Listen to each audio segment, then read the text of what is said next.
Hello বন্ধুরা, তোমরা সবাই কেমন আছো? আশা করি তোমরা সবাই খুব ভালো আছো। বন্ধুরা, তোমাদের অগ্নিবীর আর্মি পরীক্ষা 2024-এর কিছু ইম্পর্ট্যান্ট আপডেট দেবো এই ভিডিওর মাধ্যমে। বন্ধুরা, তোমাদের আর্মি রেজাল্ট কবে বার হবে, তোমাদের স্কোর কার্ড কবে জারি হবে, তোমাদের অ্যান্সার কি কবে পাবলিশ হবে এবং তোমাদের মাঠ কবে থেকে শুরু হবে সেটা কিন্তু জানতে পারবে এই ভিডিওর মাধ্যমে। আমাদের ইউটিউব চ্যানেলে যদি নতুন হয়ে থাকো অবশ্যই ইউটিউব চ্যানেলটি সাবস্ক্রাইব করো। তোমাদের নিত্য নতুন ডিফেন্স সংক্রান্ত ভিডিও সবার আগে প্রোভাইড করা হয়। তো চলো বন্ধু, ভিডিওটি স্টার্ট করি। বন্ধুরা, তোমাদের কিন্তু online computer base examination, online CEE examination কিন্তু তোমাদের চলছে। বন্ধুরা, তোমাদের কিন্তু প্রথমে জিডির এক্সাম রয়েছে, তারপর তোমাদের tradesman, clerk, TDA, nursing assistant, tradesman, তো সবারই কিন্তু ধাপে ধাপে women military police, JCO, RTO সবারই কিন্তু ধাপে ধাপে এক্সাম রয়েছে। বন্ধুরা, তুমি যদি শিডিউলটা ওপেন করো তো দেখতে পাবে তোমাদের শিডিউলে তোমাদের কিন্তু কার কবে পরীক্ষা আছে সেটা কিন্তু একদম বিস্তারিতভাবে এখানে তোমাদের কিন্তু বলা হয়েছে। অনস্ক্রিন দেখতে পাচ্ছ বন্ধুরা, তোমাদের যে 22 তারিখ থেকে তোমাদের কিন্তু একদম 30শে এপ্রিল অবধি তোমাদের কিন্তু অগ্নিবীর জেনারেল ডিউটির তোমাদের কিন্তু এক্সাম থাকছে। তো 29শে এপ্রিল অবধি তোমাদের অগ্নিবীর জেনারেল ডিউটি তোমাদের এক্সাম চলছে।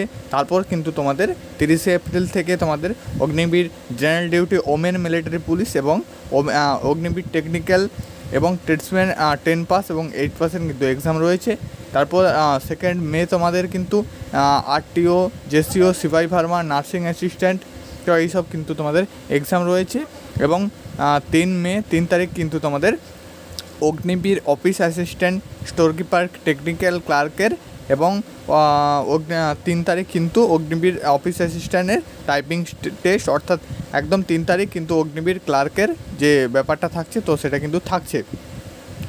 তো এটা তোমাদের যে শিডিউল, তো শিডিউলটা জারি করা হয়েছে বন্ধুরা। তোমাদের কিন্তু সাফ বলা হয়েছে অগ্নিবীর ইন্ডিয়ান আর্মির তরফ থেকে যে তোমাদের কোনো কিন্তু কম্পিউটার বেস এক্সামিনেশানে তোমাদের কিন্তু চেঞ্জ হবে না। যেই শিডিউলটা জারি করা হয়েছে, তোমাকে যে অ্যাডমিট কার্ডটা দেওয়া হয়েছে সেটাই কিন্তু হবে। তোমার পরীক্ষার যেদিন তোমার ডেট পড়েছে সেই দিনই কিন্তু তোমার এক্সাম হবে। তোমার যদি কোনো শারীরিক অসুবিধা থাকে, তোমাদের কিন্তু যদি শারীরিক কোনো প্রবলেম হয়ে থাকে সেক্ষেত্রে তোমাদের কিন্তু কোনো এক্সট্রা ডেট দেবে না। তোমাদের কিন্তু ওই ডেটেই তোমাকে কিন্তু এক্সাম দিতে হবে। তোমার আপত্তি থাকলে কিন্তু হবে না সেক্ষেত্রে। এটা কিন্তু তোমাদের সাফ এখানে উল্লেখ করা হয়েছে তোমাদের এখানে। তো নেক্সট বন্ধু তোমাদের বলে দেবো তোমাদের কিন্তু কবে তোমাদের স্কোর কার্ড এবং তোমাদের অ্যান্সার কি পাবলিশ করা হবে। বন্ধুরা, তোমাদের বলে দিই তোমাদের অ্যান্সার কির ব্যাপারটা প্রথমে বলে দিই। বন্ধুরা, তোমাদের ইন্ডিয়ান আর্মি, ইন্ডিয়ান নেভি এবং ইন্ডিয়ান এয়ারফোর্সে কিন্তু তোমাদের কোনো প্রকার অ্যান্সার কি তোমাদের কিন্তু পাবলিশ করা হয় না। তোমাদের আগে যে তোমাদের কম্পিউটার বেস এক্সামিনেশান হতো না, তোমাদের মাঠ মেডিকেলের পরে যে এক্সাম হতো, তো সেক্ষেত্রেও তোমাদের কিন্তু প্রশ্ন বাড়িতে নিয়ে আসতে দিত না। তো তারা কিন্তু প্রশ্ন তোমাদের কাছ থেকে নিয়ে নিত। তো সেক্ষেত্রে বন্ধু তোমাদের কিন্তু অগ্নিবীর ইন্ডিয়ান আর্মিতে যে তোমাদের কম্পিউটার বেস এক্সামিনেশান হচ্ছে, তো এক্ষেত্রেও তোমাদের কিন্তু কোনো প্রকার অ্যান্সার কি তো এখানে কিন্তু পাবলিশ করা হবে না। অর্থাৎ তোমাদের যে কি কোশ্চেন এসেছে তোমাদের অ্যান্সার কির মাধ্যমে তুমি যদি জানতে পারো তুমি কোনটা ঠিক করেছো ভুল করেছো, তো সেটা কিন্তু তুমি আর্মির ক্ষেত্রে, নেভির ক্ষেত্রে এবং এয়ারফোর্সের ক্ষেত্রে তুমি কিন্তু দেখতে পাবে না। তো নেক্সট বন্ধু তোমাদের বলে দিচ্ছি তোমাদের স্কোর বোর্ড তো এবং নর্মালাইজেশান। বন্ধু, তোমাদের যে স্কোর বোর্ড, তো সেই স্কোর বোর্ড কিন্তু তোমাদের দেখতে পাবে না। তার কারণ একটাই, কারণ হচ্ছে বন্ধুরা তোমাদের যেহেতু অ্যান্সার কি আসছে না, তো সেই হিসাবে তোমাদের স্কোর বোর্ডও থাকছে না। নেক্সট তোমাদের যে নর্মালাইজেশান, তো নর্মালাইজেশান বন্ধুরা তোমাদের কিন্তু ইন্ডিয়ান আর্মি, ইন্ডিয়ান নেভি এবং ইন্ডিয়ান এয়ারফোর্সের ক্ষেত্রেও তোমাদের নর্মালাইজেশান হয়। যে কোনো তোমাদের কম্পিটিটিভ এক্সাম যখন তোমাদের শিফট ভাগ থাকে, অর্থাৎ 4টা শিফট, 2টো শিফট, 3টে শিফট ধরে যখন তোমাদের 1 সপ্তাহ 2 সপ্তাহ ধরে তোমাদের এক্সাম হয়, সে তুমি এসএসসি জিডি বলো বা অন্য কোনো এক্সাম বলো, তো সেক্ষেত্রে কিন্তু তোমাদের কম্পিউটার বেস এক্সামিনেশান হলে তোমাদের কিন্তু নর্মালাইজেশান হয়। তো এক্ষেত্রে বন্ধুরা তোমাদের কিন্তু অগ্নিবীর ইন্ডিয়ান আর্মির ক্ষেত্রেও তোমাদের নর্মালাইজেশান হবে। তোমার শিফটটা যদি হার্ড হয়ে থাকে, তোমার শিফটের কোশ্চেন যদি কঠিন হয়ে থাকে, সেক্ষেত্রে তুমি নর্মালাইজেশান বোনাস মার্ক কিন্তু পাবে।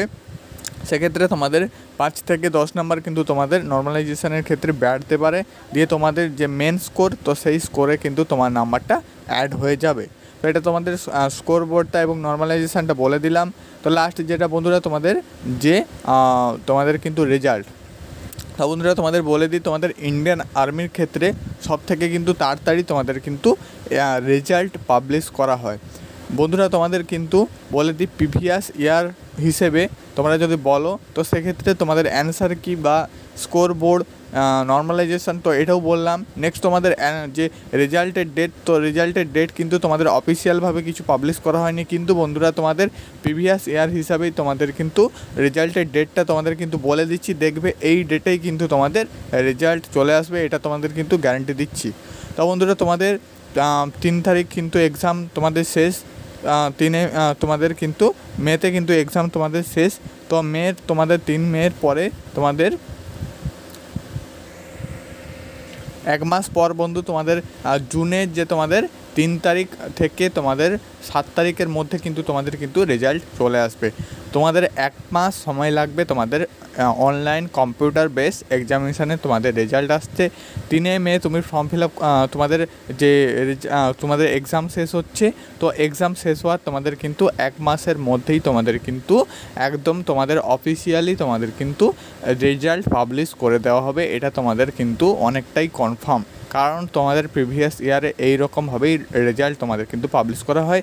রেজাল্ট পাবলিশের পরে বন্ধুরা তোমাদের কিন্তু যে তোমাদের রানিংয়ের শিডিউল, তো সেই রানিংয়ের শিডিউল কিন্তু তোমাদের প্রকাশ করা হবে, এবং রানিংয়ের শিডিউল তোমাদের প্রকাশ করা হলে সেখান থেকে তুমি জানতে পারবে তোমাদের কোথায় কবে তোমাদের কিন্তু রানিং পড়েছে, সেই হিসাবে তোমাদের কিন্তু রানিংটা শুরু করতে হবে তোমাকে। তো বন্ধুরা তোমাদের পরীক্ষার শিডিউল তোমাদের বলে দিলাম, তো তোমাদের পরীক্ষার ডেটটাও বললাম। তোমাদের ডেটটা কিন্তু থাকছে তোমাদের জুনের তোমাদের 3 থেকে 7 তারিখের মধ্যে, অর্থাৎ তোমাদের পরীক্ষার 1 মাস পরের মধ্যেই তোমাদের কিন্তু রেজাল্টটা অফিসিয়ালভাবে চলে আসছে। বন্ধুরা রেজাল্ট কিন্তু চলে এলে আমাদের ইউটিউব চ্যানেলে অবশ্যই তোমাদের সবার আগে ভিডিও পেয়ে যাবে, এবং তুমি রেজাল্টটা কীভাবে চেক করবে সেটা কিন্তু বলে দিচ্ছে আজ থেকেই। তোমাদের জয়েন্ট ইন্ডিয়ান আর্মি যে অফিসিয়াল ওয়েবসাইট আছে, এখানে তোমাদের কিন্তু রেজাল্টের কম্পিউটার বেস এক্সামিনেশান যে রেজাল্টের দেখতে পাচ্ছ CEE রেজাল্টের যে অপশান, তো এই রেজাল্টের অপশানেই কিন্তু তুমি তোমার অফিসিয়াল যে রেজাল্ট, তো সেই রেজাল্টটা পেয়ে যাবে। তারপর কিন্তু তোমাদের যে র্যালি শিডিউল, তো সেই র্যালি শিডিউল কিন্তু তোমাদের প্রকাশ করা হবে। বন্ধুরা আজকের ভিডিও এটুকুই। নেক্সট ভিডিওতে আসছে তোমাদের এক্সাম কেমন হচ্ছে সেই ব্যাপারে তোমাদের একটা অ্যানালাইসিস। তো আজকের ভিডিও এটুকুই। ভিডিওটি ভালো লেগে থাকলে অবশ্যই চ্যানেলটি সাবস্ক্রাইব করবে। নেক্সট ভিডিও তোমাদের খুব শীঘ্রই আসছে।